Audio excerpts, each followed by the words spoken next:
Pero bueno, vamos con otro tema, Chechu, que es una recopilación, una noticia que ha salido hoy, bastante interesante. Lo que pasa que no la he visto reflejada en demasiados medios.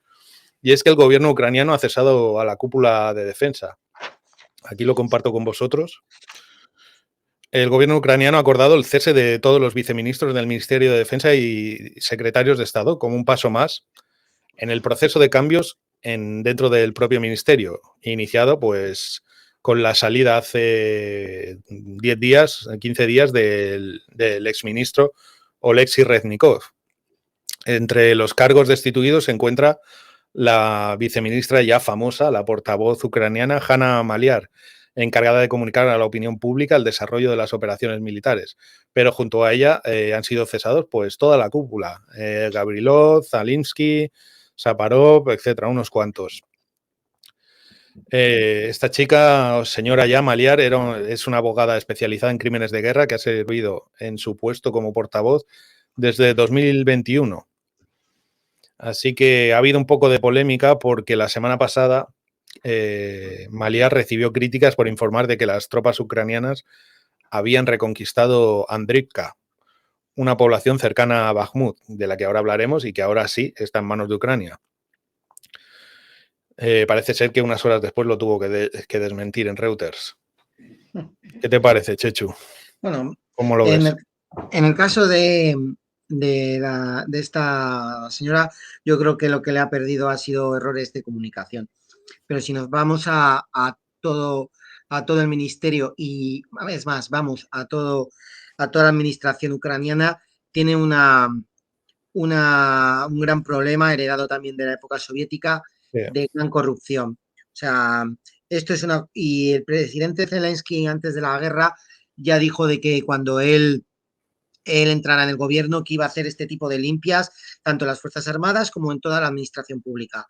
Ha habido problemas durante la guerra con sobrecostes en la adquisición de ciertos materiales, dinero que faltaba y demás. Simplemente Zelensky está cumpliendo con lo que prometió y además que es una de las tareas que los socios occidentales le han pedido, que es, pues, si quieres nuestro apoyo, si quieres acercarte a la Unión Europea, si quieres venir a la OTAN, una de las cosas es que tienes que tener una administración limpia, tanto administración, y también voy a hacer un pequeño comentario respecto a los oligarcas ucranianos que también están recibiendo una purga muy interesante. O sea, está haciendo una limpieza de administración y oligarcas para, primero, ser más eficaz como gobierno y, segundo, de cara a sus aliados occidentales, demostrar que no son una copia barata de Rusia. Sí, correcto. Para avanzar hacia un sistema totalmente limpio, totalmente democrático, incorrupto, para asemejarse a las democracias occidentales a las que quiere ser socios de pleno derecho en todo tipo de organizaciones, ni más ni menos. Sí, te doy completamente la razón. Me da rabia cuando se dice que no se habla de la corrupción en Ucrania. Claro que se habla de la corrupción en Ucrania, estamos hablando ahora mismo. Todo esto tiene relación. De lo que no se habla nunca es de la corrupción en Rusia, ni de la corrupción de 20 años de Putin. ¿Vale? O sea que por lo menos aquí en este canal, mientras yo esté, si hay que hablar de corrupción y de cosas que hace mal Ucrania, se hablarán. Se harán críticas constructivas. Simplemente decir que el cese de Reznikov, como decía Chechu, era esperado debido a todos los escándalos de corrupción dentro del ministerio. Lo señalaba Chechu, escándalos relacionados con el suministro de material militar. Ha habido problemas incluso con ropa de abrigo, con víveres, que se están adquiriendo a precios más elevados del mercado. Pero bueno, esto también es una cosa que no pasa solo en Ucrania, ¿eh? ¿Qué pasa en los países occidentales? Me gustaría a mí examinar muchas compras que se hacen muy cerca de donde estamos nosotros. Parece ser que Chechu, no había ningún viceministro implicado personalmente, pero sí que se les considera políticamente responsables de esta corrupción.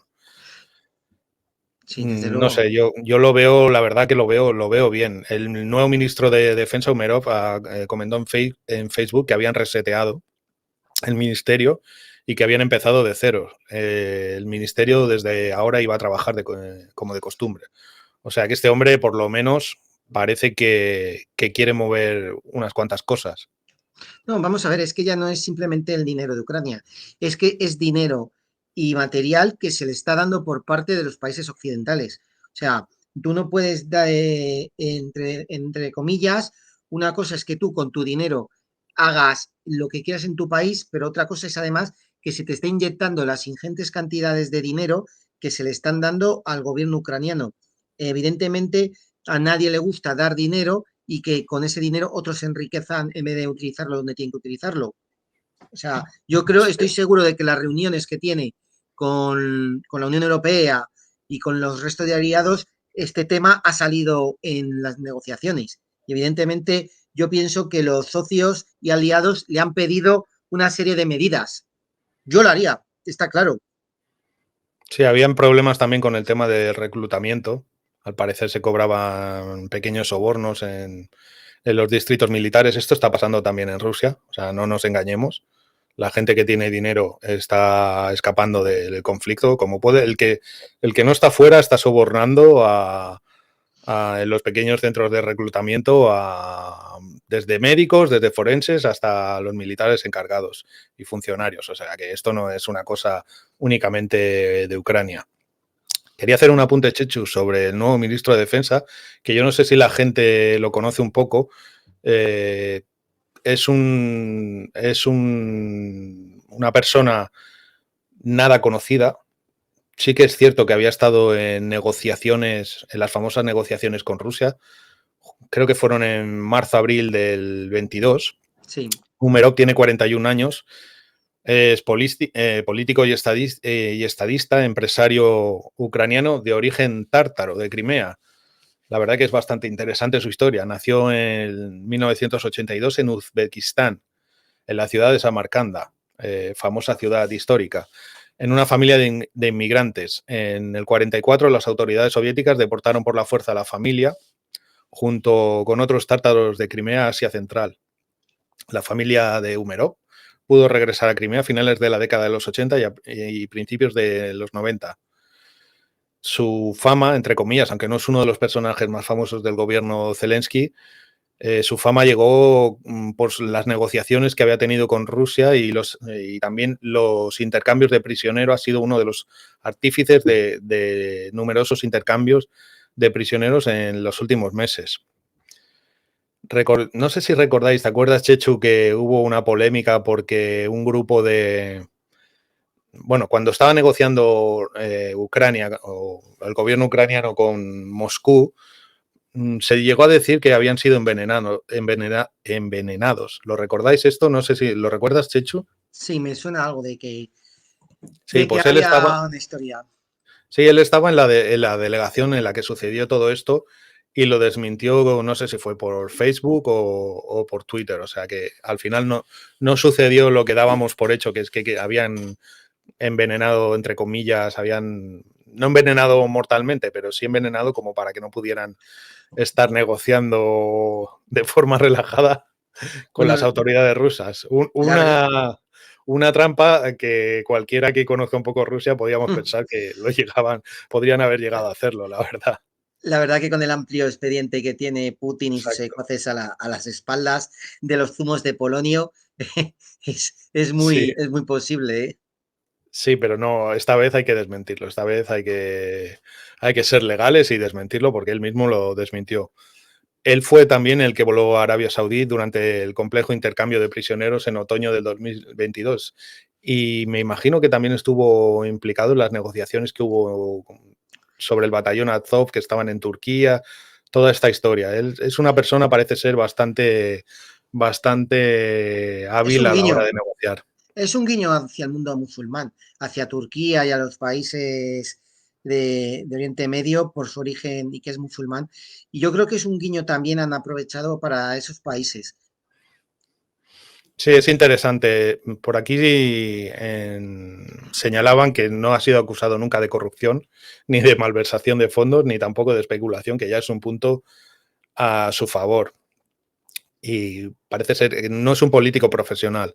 Ha trabajado bastante en el sector privado, primero en telecomunicaciones y luego en tema de inversiones. También ha creado algunos programas benéficos y bueno, lo que dices tú, al ser musulmán, pues es un guiño también hacia los países árabes, creo yo, hacia Turquía, porque es túrquico, pero también hacia los países árabes un poco que apoyen creo yo, un poco más a la causa ucraniana, que realmente los países árabes, pues bueno, mantienen una relación especial tanto con Rusia como con Ucrania. Sí, sí. Pues, Así lo último comentaros sobre Umerov es que como los objetivos que se ha marcado como ministro de Defensa son aumentar la capacidad de defensa de los fabricantes nacionales, o sea, aumentar toda la industria nacional lo máximo posible, la preparación de la infraestructura necesaria para la plena operatividad de los cazas F-16 y la creación de un registro electrónico de reclutas para evitar, pues lo que hablábamos antes, la posible corrupción a estos niveles, que me imagino que es bastante difícil de controlar, pero lo quiere informatizar para por lo menos reducirla al máximo posible. no, sí, es una son buenas, son medidas de carácter interno y externo al mismo tiempo. O sea, Sí, una, yo creo también que el hecho de que sea de Crimea y que un poco esté en la línea de liberar Crimea, bueno, es también políticamente es importante, ¿no? Porque da a entender nuevamente que el gobierno de Zelensky lo reclama, entre comillas, todo, o sea, sí, todo el territorio soberano, incluida Crimea. Pero también a la vez me da la sensación que es una persona que creo que un poco, aunque ahora mismo en la guerra quizá el ministro de Defensa no esté muy encima de lo que está pasando operativamente sobre el campo de batalla, también creo que es una persona que en su momento, cuando llegue el día, creo que está ahí también para controlar un poco a los militares, en el sí, sentido que si en algún momento se tiene que llegar a una negociación, porque este hombre es un profesional de la negociación, pues bueno, un poco no tranquilice los ánimos dentro de la cúpula, que ha cogido evidentemente mucha fama y mucho poder desde el inicio de la guerra y encima con Zaluzny a la cabeza. sí. Bueno, pero también yo creo que ahora mismo la prioridad del ministro de Defensa es la de conseguir y administrar los recursos que consigue del extranjero, más que mirar el mapa todos los días, sinceramente. Tiene una misión que es recabar más y más material extranjero. O sea, yo creo que es su prioridad ahora mismo, sinceramente. Sí, a ver qué pasa porque estamos en un momento bastante crítico con respecto a esto. Esta semana creo que Zelensky está en Washington. El Vamos a jueves. ver el jueves. Vamos a ver qué pasa porque todos en el fondo esperamos que consigan los Atacams, pero no está claro. Ya te lo comenté ayer, Chechu, que la prensa americana está diciendo que no se van a entregar.